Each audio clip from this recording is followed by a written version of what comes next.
Chaque fois que l'impulsion divine fait appel à vos services et vous projette dans la forme, vous rencontrez d'autres êtres d'une variété infinie, à l'aventure dans des mondes d'amour et de lumière impossibles à décrire. Au cours de ces rencontres, vous faites simultanément l'expérience d'une identité individuelle, d'un monde au temps linéaire, tout en demeurant conscient de votre unité avec le Créateur. Vous ne perdez pas la certitude d'être un avec Dieu. Vous êtes conscient de votre identité dans la forme, du mouvement du temps. Cependant, vous oscillez à une vitesse supérieure à celle de la lumière, en va-et-vient entre votre état antérieur à toute manifestation et votre rôle spécifique dans la forme. Ceci ne diffère en rien du mouvement continuel des atomes de la réalité physique.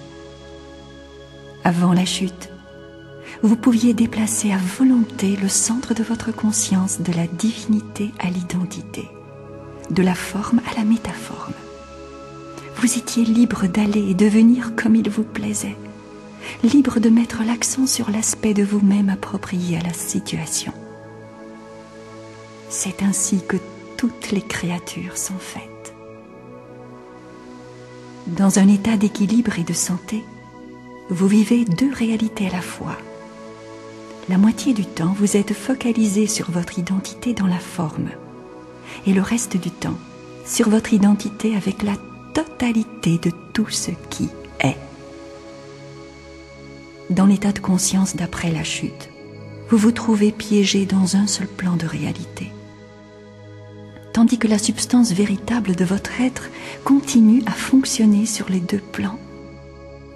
Telle est la nature de l'inconscience.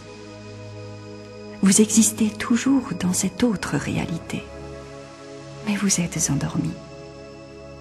Dans la réalité que vous croyez être la seule, vous êtes fragmenté, et l'humanité vous semble être constituée d'une multitude d'êtres séparés. Dans l'autre réalité, il n'y a qu'un seul être.